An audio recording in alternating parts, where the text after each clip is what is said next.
What's up, guys? It's Victoria from Under Victoria's Spell, and today I'm going to be doing my October mid-month wrap-up. I figured this would be a little bit easier instead of doing one long video at the end of October. But I have read 10 books in the first half of October, and I've had a few DNFs, to be honest with you. But yeah, I'm just going to hop right into it, and let's talk about the 10 books that I have read this month.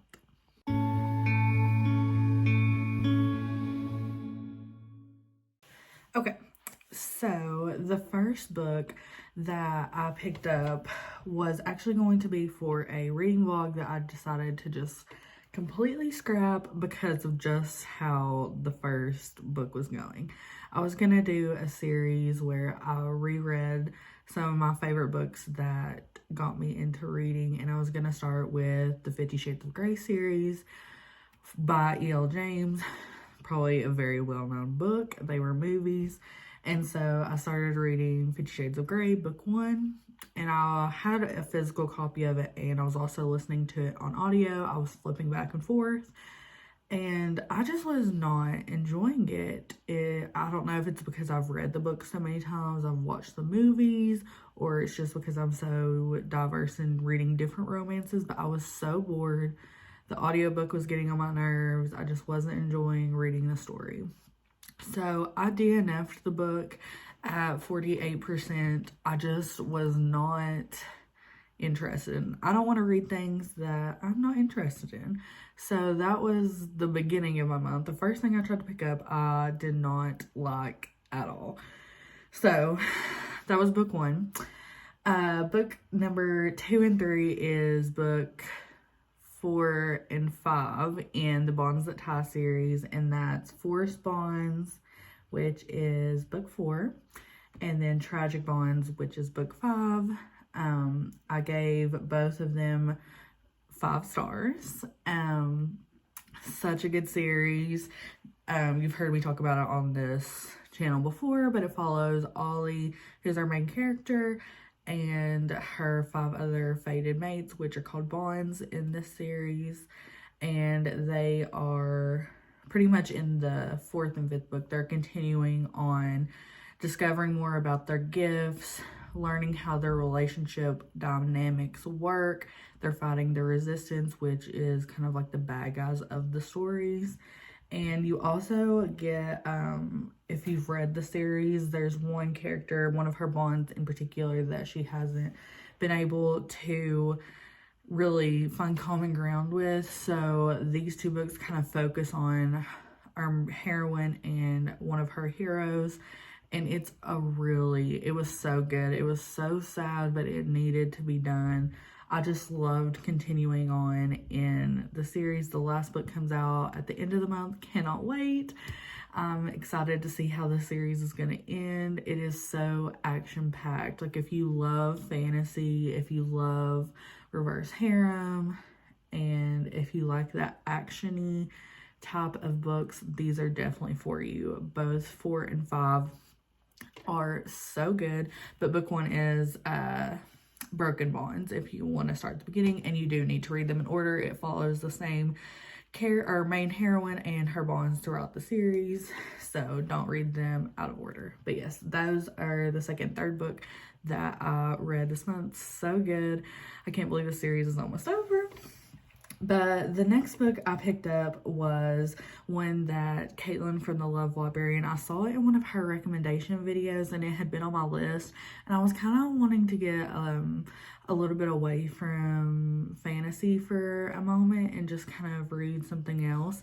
So I had this on my list, and that is Filthy Vows by Alessandra Tor, I believe that's how you say it. And this follows, it's a really short book. It's only, I believe, like 200 or 300 pages.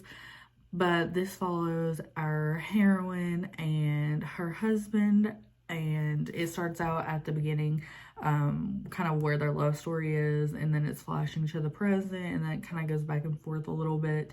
But our heroine has been through a hard time with her fertility, and her husband had lost his career that he had worked so hard for, so they're kind of struggling as a married couple to deal with married couple things, and they decide to bring a third into the relationship to kind of just spice things up a little bit.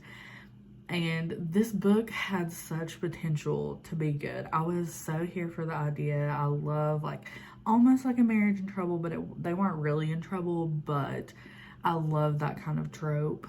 And this was just a miss for me. I gave this book 3 stars because it was just like going too quickly. Like, there was really no character building. It pretty much was just like one page what their week was doing, the next page it was the next week, and there was just no depth. The couple together was just very high schoolish for me. The only reason that I did give it 3 stars is because of the smuttiness that came in the book. I thought it was very well done, but the story had nothing for me that I really enjoyed. I wanted to love it so much. I love the cover. It's absolutely beautiful. Was not for me. So at the end of book 1, it kind of not really had a cliffhanger, but it wanted, like, I wanted to pick up the next book to see, like, kind of what had happened. So I did pick up Twisted Marriage, and that's the second book, part of the duet. And I DNF this book at, I believe it was like 20%, because, like, the story was going absolutely nowhere. It was just the same thing as book 1. Nothing was getting done. No character development. Nothing about what the whole story was about, which was bringing a third in their marriage. Wasn't even really, like, talked about that much. It was literally just about their daily lives. And I was like, where's the plot of this story? So I was not here for it. Even the scenes were not, like, the smutty scenes were not even good. I was so bored. So I was like, goodness. So I DNF'd this book as well. And I was like, dang, I'm just not having good luck with the books this month. So I was like, I'm going to pick up something Halloween for, you know, to get me in that spooky season mood. And I remember McKay from Oh Hey It's McKay talking about this, I believe, on one of the reading sprints when they were talking about Halloween recommendations, and she was talking about a novella. And I had added it to my list, and that is Scream for Me by Molly Doyle. I love this cover. This is just so, like, spooky season, and I'm loving it, okay? So this is a very short book. I believe it's only like 100 pages, and I gave this one 4 stars. No, 3.5 stars, but I rounded up to 4 on Goodreads. This was actually a pretty good story of our main character, our heroine, going to a college Halloween party, and she meets Ghost, who is Ghostface, and 2 other guys, which is Jason and Michael. That's just what she calls them because that's what they're dressed up as for Halloween. And pretty much they are obsessed with her, and she is just ready to be wild for one night because she's never wild. So she kind of just goes on a sexual excursion with them. But Ghost, who is one of the men, is very violent and finds out some things that have been done to our heroine, and he decides to go on a violent rampage. And it's very unrealistic. Like, the story was so unrealistic and was kind of just like soap opera-ish kind of feel. But I was so here for it. The steamy scenes were amazing. I loved the idea of, like, it being Halloween and you're kind of like not knowing who is really under the mask.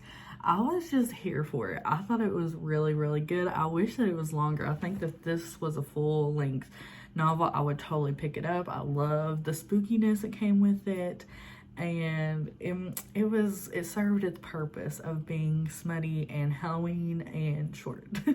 So I really liked it. So McKay, thank you for recommending that. It was good to kind of pick something up that wasn't, you know, disappointing me to make me DNF, because I hate when I DNF books. I really want to love books, but I'm not going to read something that I'm not interested in. So the next book that I picked up, which I did DNF, I hate DNFing books, but it was way too dark for me, and that is Satan's Affair by H.D. Carlton. This was also on my list. It was recommended to me on my Kindle Unlimited, and it's 0.5 in the Hunting Adeline series, which I haven't picked up yet, but from the description it looked like you could read it without reading the other books. So I loved the idea of it. It was another Halloween, like spooky.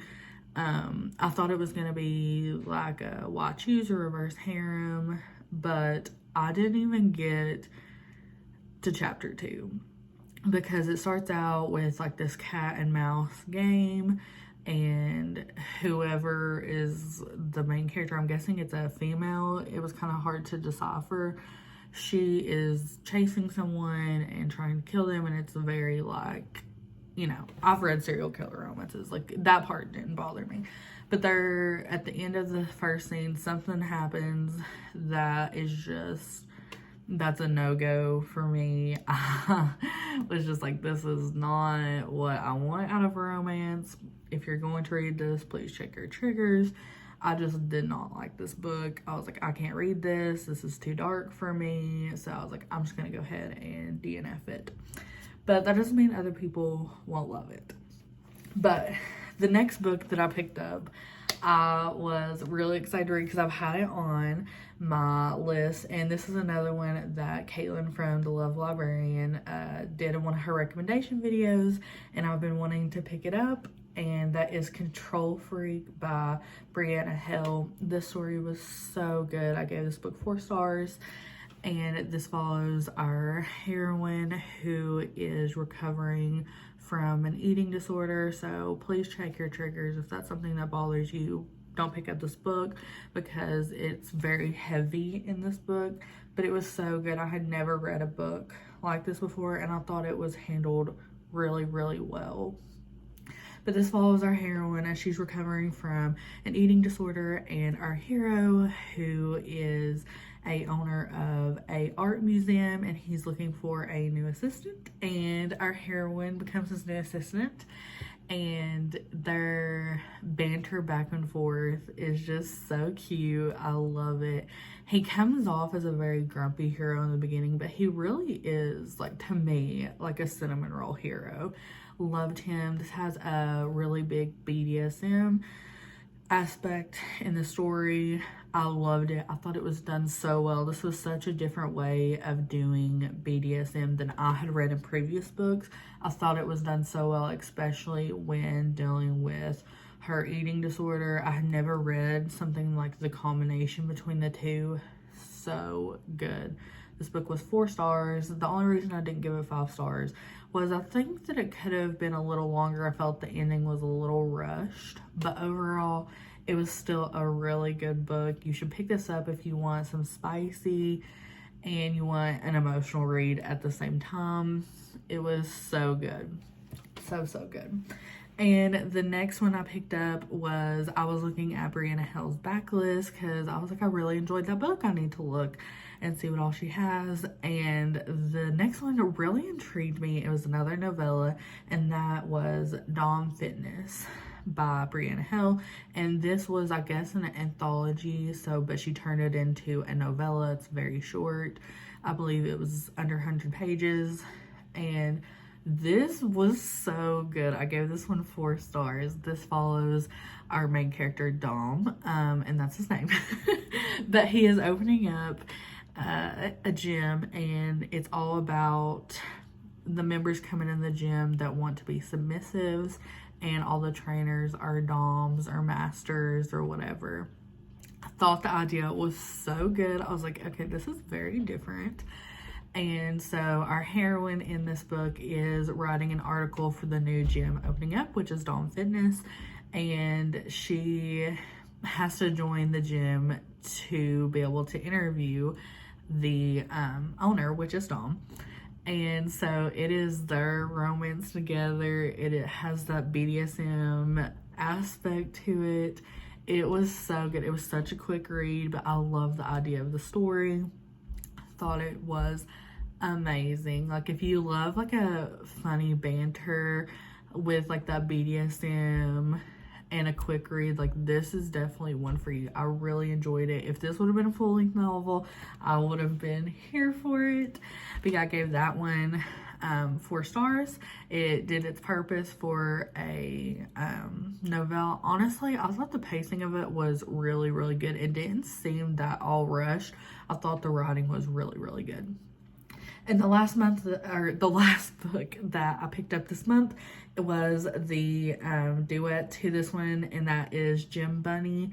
And this one was really cute. I gave it 3.5 stars. This follows our heroine, who had been in a very bad dom sub relationship, and so she doesn't trust the whole BDSM aspect.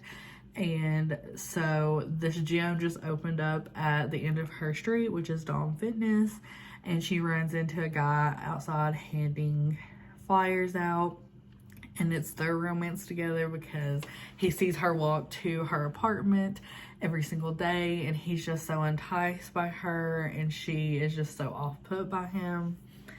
This was really, really good. I loved their banter. I loved how much he cared about her feelings and what had gone on in her previous relationship, and just caring about like what fitness really meant to her, that it wasn't all about size, that it was more about the inside. This is a plus size heroine for this story. I thought it was so good. I loved how much our hero really cared for the character. I didn't love it as much as the first one that I read, because I felt like this one was a little bit more rushed because it was also in an anthology.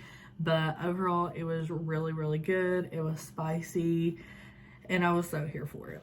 So overall, like, I had like a pretty good first half of the month.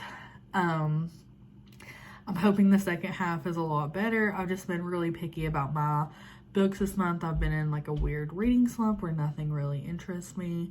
But I have high hopes for the second half of the month.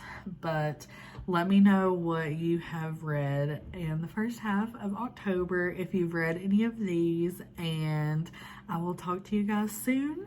And I'll see you next time. Bye.